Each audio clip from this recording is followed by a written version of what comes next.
Thank you for listening to the Speaking Out on Sex Abuse podcast with host Clara and Jimmy Hinton. If you're new to the podcast, please subscribe and share so you never miss an episode. Search for us on your favorite podcast app, or you can find the podcast on jimmyhinton.org and findingahealingplace.com. Please rate our show, subscribe, and share so we can spread the word. If you would like to support us and get exclusive rewards, go to patreon.com/speakingout. Find a tier that best fits you and join as a patron of the podcast.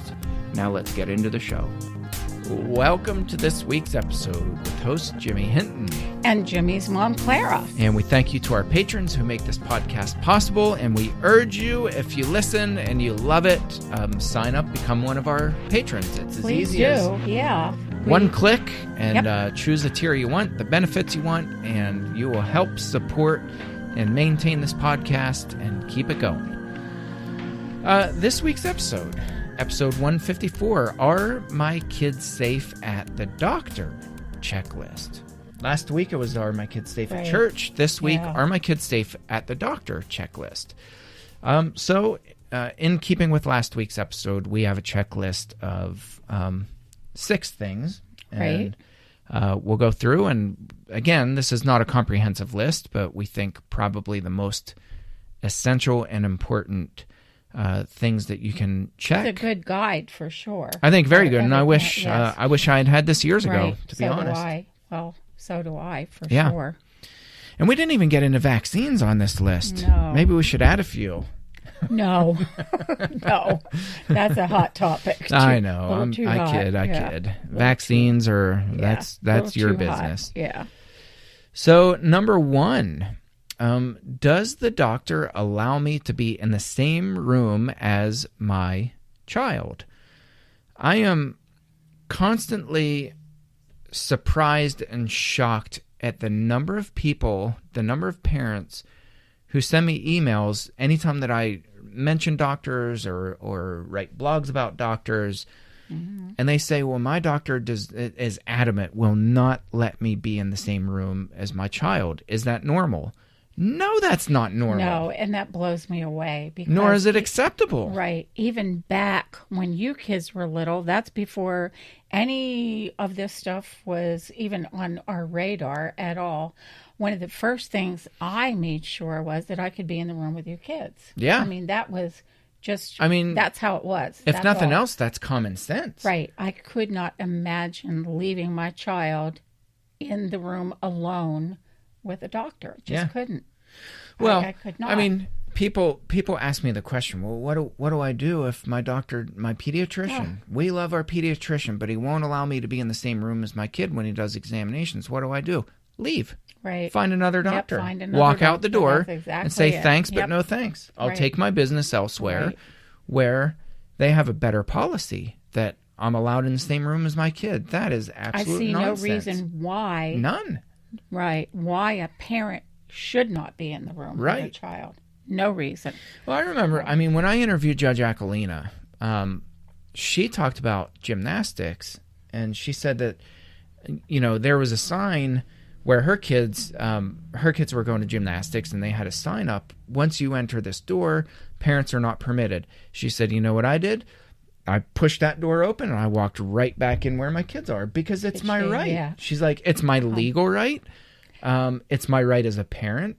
And she said, nobody is responsible for my kids except for me. And that's true. Now, I'm smiling because that was policy when your sisters were in dance, that parents were not permitted in the room.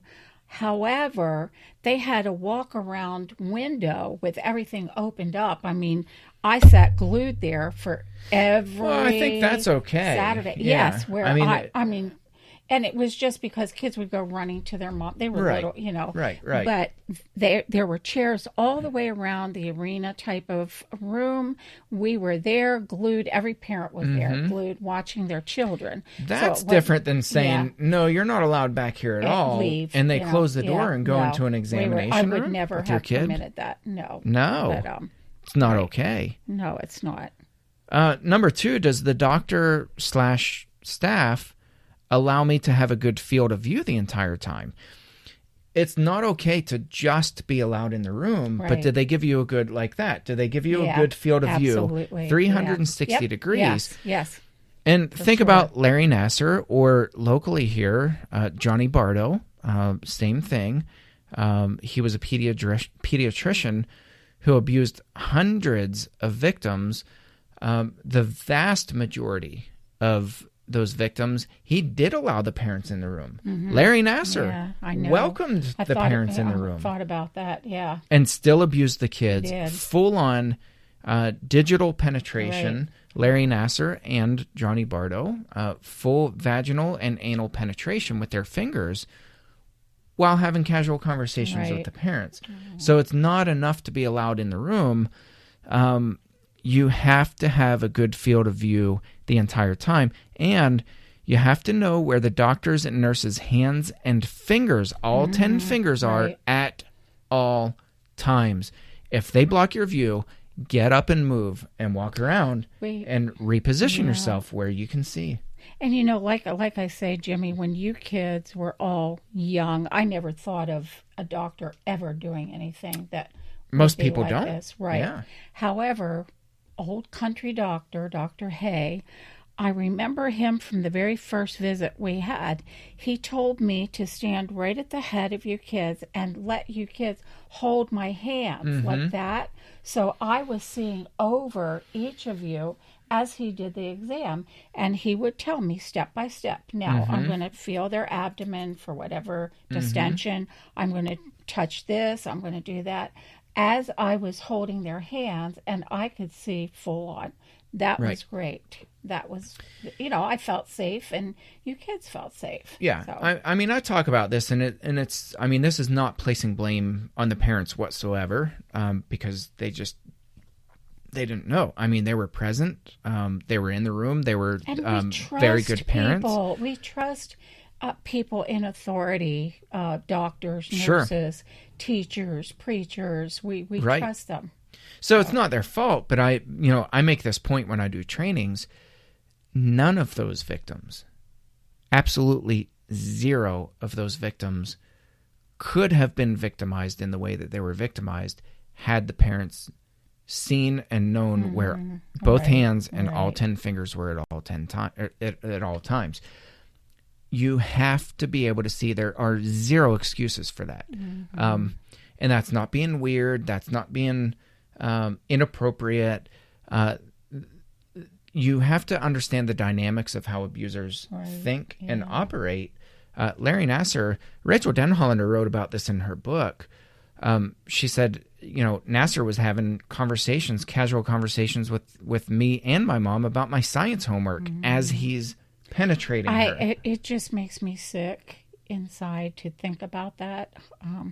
And some people might be thinking, well, why didn't she speak up, or why doesn't a child speak up? A child You're paralyzed. doesn't know. Right. A number of things. A child doesn't know what this exam should be like, number one. Number two, that child is trusting. Number three, what are you going to say? I mean, if there's a fear thing. Absolutely. That's a fear. That's a paralyzing fear. Yep. It's you terrible. Cannot expect the kids to speak up when they're being abused. And if they don't know they're being abused. If they don't know, right. You can't expect it. No. Number three, does the doctor communicate well with your child and you during examinations? I remember one of the examinations for my sons, they were she was a PA, and she needed to check his testicles to see if they dropped. And she explained that. She said, "Okay, Dad, I'm gonna pull his pants out in a little bit with his permission. I'm gonna explain to him in a second what I'm doing." And she said, "I need to check his testicles to make sure that they dropped." She said, "Here's what's gonna happen. I'm gonna pull the pants down just a little bit. I'm going to reach up. I'm going to take my finger." Like, she was very, very thorough with how she explained it. Right. And then she explained it to him, and she got down on his level, and she said, "Now, in a little bit, I'm going to pull your pants down just as I explained to your dad." And she said, "Nobody is ever allowed to do this to you. Nobody is ever allowed to look at your privates or to ask to see your privates or to touch your privates unless it's a doctor or somebody like that who's doing an examination where we're checking you out, but we also need your permission. And your parents always have to know if somebody is touching your privates, and we need their permission. Wow. So she went, I mean, she was incredibly thorough. That's an incredible I was so impressed that is by the way that she handled that. And he was just like, okay. Yeah. And then she asked him, she said, is it okay now if I pull your pants down? She said, I'm just going to poke with 2 fingers. She said, it's going to be very quick, and then I'll pull your pants back up. Wow. And he looked at me and, you know, he nodded his head, and then he said, yes, it's okay. And then she said, okay, Dad, is it okay if I pull your son's pants down now, the way that I explained? Wow. I mean, That's she how was it that should thorough. be. Well, that's how it should be. It was incredible. Yeah. That's how it should be. So, you know, do doctors communicate well with both your child and you, and do they seek permission from both you and your child? That's so important. It's very important. so or do they just, you know, do they Yeah. kind of roughhouse your kid and, you know, Right. assume that, you know, don't explain anything, Well, and then next thing your I kids hate are when naked. nothing's That's explained. so weird Right. to a It kid. is awful. Yes, it is. It's scary. You know? It is. Especially if they've been abused by somebody before. I can't imagine. And now all of a sudden I can't there's an imagine, adult yeah. pulling their pants down in front of mom and dad. I can't And mom and dad imagine aren't what saying a word child about would- it. Yeah, It messes with their mind. sure it would. Yeah, So communication is really vital. right. Number 4, do they allow parents to be present the entire time for procedures requiring anesthetics? Now, I want to talk about anesthetics for a little bit, because there are article after article after article after article about doctors who wildly abuse patients, sexually and otherwise, both adult and child, when they're under anesthesia. That's scary. Anesthetics. Yeah. You're extremely vulnerable. Oh, You're yeah. 100% at the mercy You are. of the doctor in charge. I hate When thinking you're about under. that. I hate. There's certain things that just really. I hate thinking You know? about it. Yeah. But it happens I know. over and over and over. And not just sexually, but, you know, there are videos where in articles about doctors and nurses that, you know, they'll take magic markers and or, you know, dry erase markers, and they'll draw all kinds of stuff all over them, and they're filming them with their cell phones and making fun of the patients. Man, parents have to be present any and every time that their child is going under. That's a tricky one, because I don't know, Jimmy, or legally, I mean, with the hospitals, are parents allowed? I assume they know. are, according don't to what Judge Aquilina said. Adults who are in the charge Of a child. of a minor child are never legally permitted to isolate that child The reason I'm away from asking the is I parent. was at the dentist not too long ago with 2 of the grandkids, and there was another child there about 6 years old that needed a tooth extraction. They were going to put this child under because it was a tricky extraction, something when the teeth started forming and all. But mom and dad were told to wait out in the room where I was, and I thought, ooh, I wouldn't do it. yeah, I wouldn't do it. thought, I wonder why they can't be with that child to calm that child. You know, that's scary for a child, number one. Number 2, that mom and dad were worried sick. They just sat and wrung their hands, and they were out there the whole time. And then the nurse came back and got them and said, okay, we're finished. You can come back. But, And I will say, I mean, probably 9.5 times out of 10, doctors are not taking advantage or abusing. Taking advantage of isn't the right word. Abusing a patient. I would say, probably statistically 9.5 times out of 10 they're not. But that other. We don't want to be that, or we don't want our child to be that one. Right. Look at Nassar. Look at Bartow. Right. Look how many hundreds and hundreds were affected by that, permanently affected. And one doctor can easily have hundreds of victims. Exactly. All it takes is one bad doctor. Right. So, I mean, I'm all for... Not good enough. I was thinking maybe there is a room where they can view, how medical students can view. So maybe that's something. I would ask for accommodations. So if this were me and a doctor said, well, because of, like, this is the latest thing with COVID. COVID amplified abuse. Oh, yeah. Oh, wow. Amplified it so much because now COVID was an excuse to say, well, we're not allowing anybody in the room. I wasn't allowed to go in the room with, who I'm talking about. I do, yeah. A dear friend of ours who her daughter called me on the phone and she was screaming. It sounded like a war zone. Screaming in pain, hours away from death, begging for me to be there. And you know what they told her? Not allowed. Not allowed. Yeah, not allowed. We have COVID restrictions, and it's awful. non-negotiable. It's only family members. Terrible. Or the hospital's appointed chaplain. Never mind that, I could wear a mask. I know. I'm vaccinated. That didn't matter. These policies are asinine. It's terrible. They're absolutely asinine, and they're unacceptable. Terrible. I So, agree. Yeah. a policy like that, I would search everywhere until I found a doctor who would allow me to be present. If not in the room, then they dang well better make accommodations and say, okay, put up a plexiglass window where I can see my child who's under, completely under anesthetics. I want to be able to see this procedure. Yes. I think a lot of medical errors could be resolved that way also. I think too. I would think the doctors would want that kind of accountability. I do. But I mean, think about technology though. I mean, with cameras, you could do a live feed.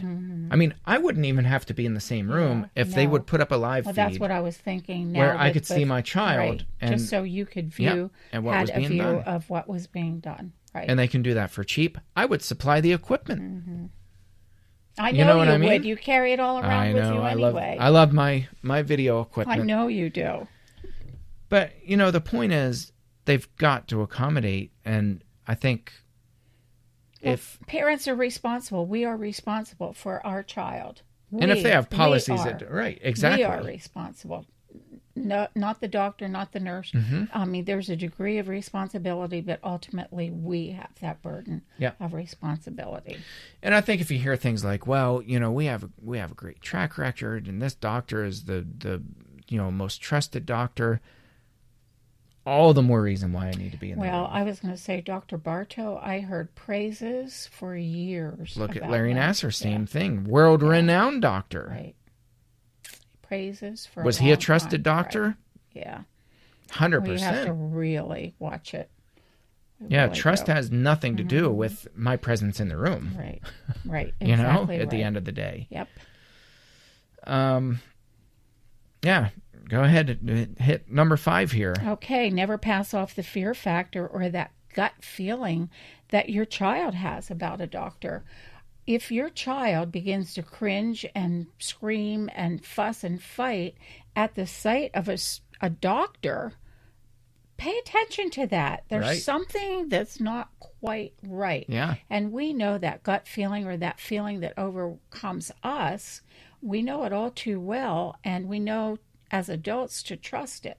Well, kids have that same feeling, and if they were betrayed once by that person, they are going to recoil and they will remember. They will be traumatized. Pay attention to that and don't take your child back to that person. Right. Period. And ask them. Use that as an opportunity to say, what's going on I noticed that, Absolutely. You really seemed like you were anxious when we went in there. Is What's there anything going on? wrong? Yeah. Did anything happen? Is there anything that makes you uncomfortable around this doctor? And will children always tell us no? They won't always, because they can't always verbalize what they're feeling. But pay attention to that. I think that's critical. I really do.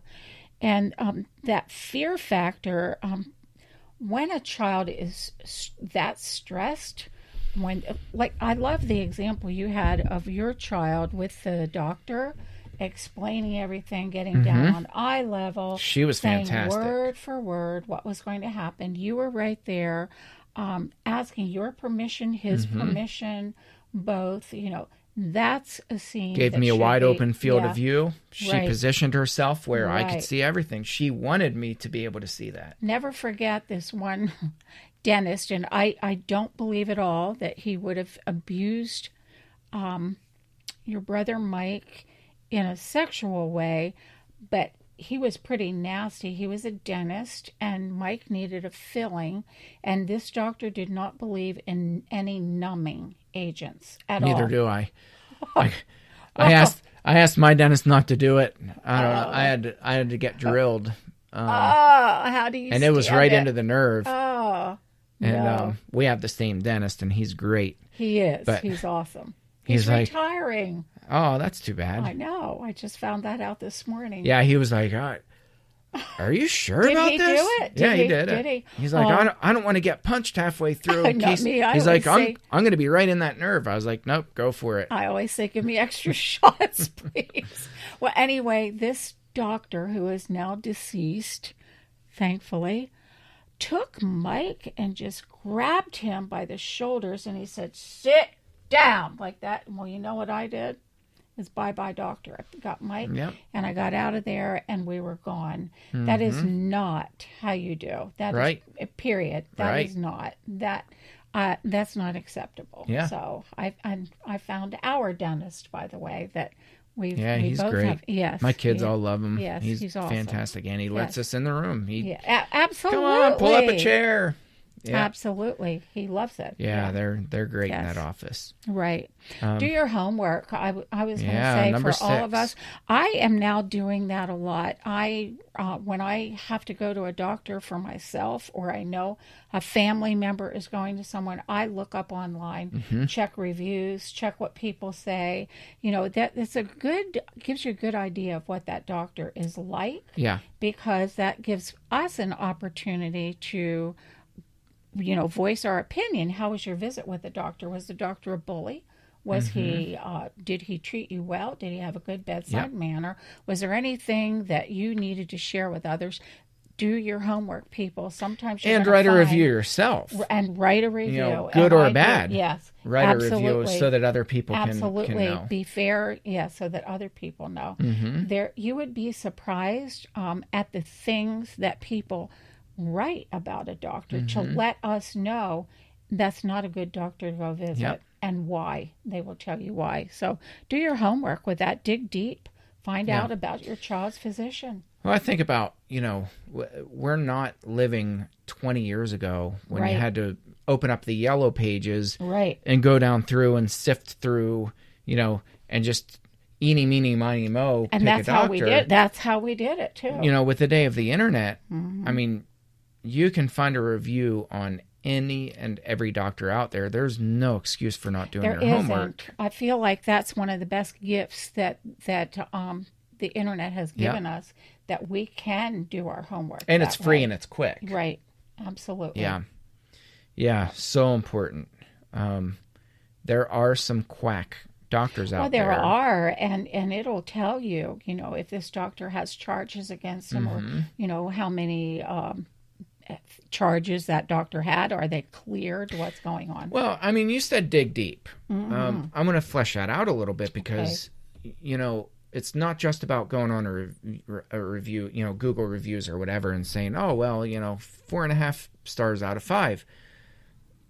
Sometimes you have to look a little bit, like in the case of Johnny Bardo. Johnny Bardo lost his license. His medical license were revoked in the 90s because there were allegations of sexual abuse with patients in the 90s. Think about his license was revoked for what, like 6 months or something like that? That's huge. That's a big deal. Big thing. Big thing. But how many people really take the time or to dig that next level? I never knew until he was convicted. Right. None of us would. Instead, it's word of mouth that, hey, oh my gosh, this doctor's wonderful. Or this. And he had great reviews. He did. He had great reviews. But dig deep means go that extra level or two. Yeah. For sure. Yeah. I mean, it's so important. And I find this with sex offenders in the church. I tell people it's not enough to get on the sex offender registry and see, oh, well, here's a convicted sex offender. Actually pull up the court dockets and dig really deep. Find out, I mean... what happened? You know, in the case of my dad, he had 200 charges. 197 out of the 200 were waived. They disappeared. They vanished. I know. And the only way you'll find them is if you actually pull up the court docket, and then you're like, oh my goodness, he had multiple felonies. And, I mean, what, over 180 misdemeanors? Yeah.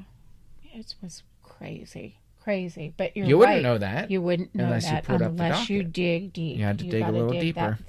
Go that extra level. Yeah. For sure. So, you know, these are our list of 6. Again, not a comprehensive list, but I think these are probably the most essential. That if you have a note card that's kind of a cheat sheet, put these 6 things on there, you're going to be light years ahead of the average parent who's taking their kids blindly to the doctor and getting the runaround and saying, well, you're not allowed. It's our policy. You're not allowed in the room. How many parents are just like, oh, okay. They don't even think about it. I keep thinking, this is our child. We get one shot. Yeah. One shot with that child to do it right. Yeah. And we need to do all that we can to do it right. And it's up to you, which leads us to our truth bomb. Ultimately, you are the one responsible for your child's safety. Period. Don't be afraid of offending people. Do what's best for your child, and don't take chances. This is not a gamble game. Don't take chances with your child's life. Amen. Well, thank you for tuning into this episode, and we'll catch you next round. Thanks again for listening to today's episode. Thank you to our patrons who make the podcast possible. If you found it helpful, please follow on Spreaker and search for the Speaking Out on Sex Abuse podcast in your favorite podcast app. Be sure to hit subscribe and rate the show. If you believe in what we do, consider supporting the podcast by becoming a patron. And check out the cool rewards our patrons receive. Share with your friends and tell the world. Join us in speaking out on sex abuse so we can change the tides and prevent abuse.